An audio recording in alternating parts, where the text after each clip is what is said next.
విమలమ్మ గారు, అలాగే మన మంత్రివర్యులు విడదల రజనీ గారు. నేను కూడా పశ్చిమ నియోజకవర్గానికి చెందినటువంటి వాడిని, నా ఓటు కూడా మీకే పడుతుంది.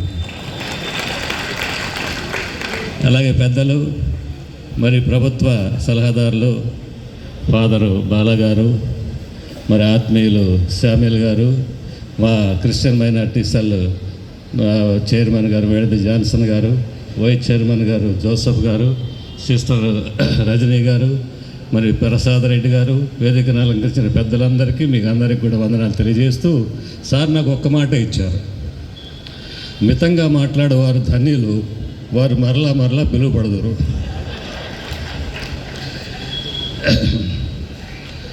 నా పేరు డాక్టర్ పి ముత్యం అండి.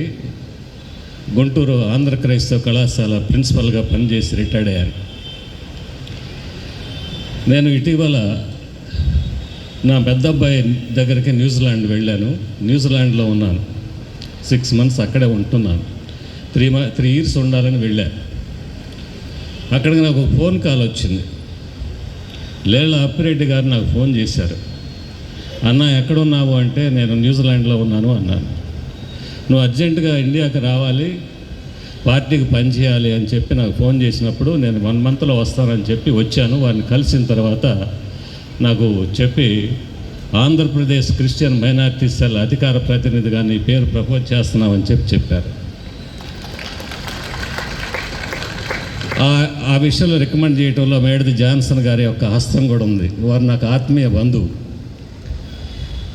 తర్వాత జగన్మోహన్ రెడ్డి గారు నియామకం జరిగిన తర్వాత, నేను ఈ బాధ్యతలు స్వీకరించిన తర్వాత, నేను మొట్టమొదట ప్రార్థన చేసుకొని కడప వెళ్ళి ఇడుపులపాయలో వైఎస్ రాజశేఖర్ రెడ్డి గారి ఘాట్లో వారి సమాధి దగ్గర ప్రార్థన చేసుకొని, అక్కడి నుండి మరి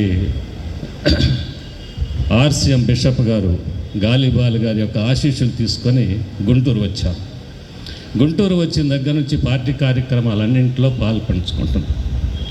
ఇక అన్ని విషయాలు చెప్పటం ఎక్కువ సమయం తీసుకోవటం మంచిది కాదు. ఒక్క విషయం మాత్రం చెప్పి ముగిస్తా. ప్రపంచంలో కొన్ని కోట్ల జీవరాశులు ఉన్నాయి, అందులో మానవుడు కూడా ఒకడే. కానీ మానవుడిని దేవుడు వేరు చేశాడు విజ్ఞానం ద్వారా. ఆ విజ్ఞానాన్ని టాలెంట్ అని కూడా అంటాం. ఆంగ్ల కవి వర్డ్స్వర్త్ ఒక మాట చెప్పాడు.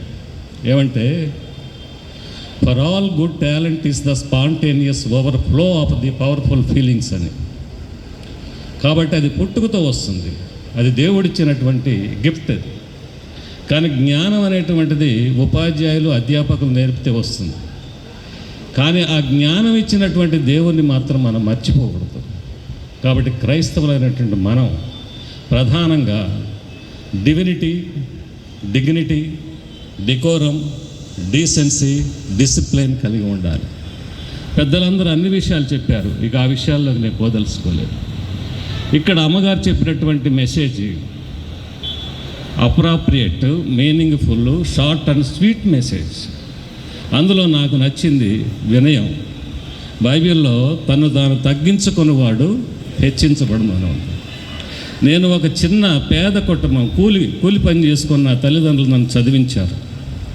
నన్ను పుట్టుకతో క్రైస్తవుడిగా పెట్టి చదివించారు. నేను గుంటూరు ఆంధ్ర క్రైస్తవ కళాశాల 140 సంవత్సరాల చరిత్ర కలిగినటువంటి ఆంధ్ర క్రైస్తవ కళాశాల, మరి 3 ముఖ్యమంత్రులు అందించినటువంటి కాసు బ్రహ్మానందరెడ్డి, భవన వెంకటరామరెడ్డి, ఎన్టీ రామారావు గారు అందించినటువంటి ఆంధ్ర క్రైస్తవ కళాశాలకు ప్రిన్సిపల్ అవటం అనేటువంటిది అది దేవుని యొక్క కృప. నా కృషి మాత్రం కాదు, దేవుని కృప. కాబట్టి ఆ విధమైనటువంటి విధానంలో మనం అందరం కూడా ప్రార్థనాపూర్వకంగా, మరి ముఖ్యంగా మన నియోజకవర్గ మంత్రివర్యులైనటువంటి విడదల రజనీ గారిని గెలిపించడంలో మన కృషి ప్రధానం, ప్రార్థన ప్రధానం. ప్రార్థనతో ప్రయత్నం చాలా ప్రధానం. ప్రయత్నం ఉంటేనే ప్రార్థన దేవుడు వింటాడు.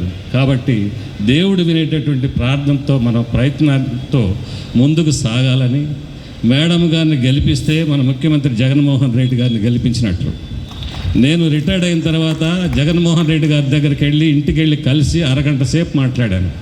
వారిలో వినయం చూశాను నేను. చూసిన దగ్గర నుంచి పార్టీలో చేరాలని చెప్పి వారి సమక్షంలో పార్టీలో కూడా చేరాను. కాబట్టి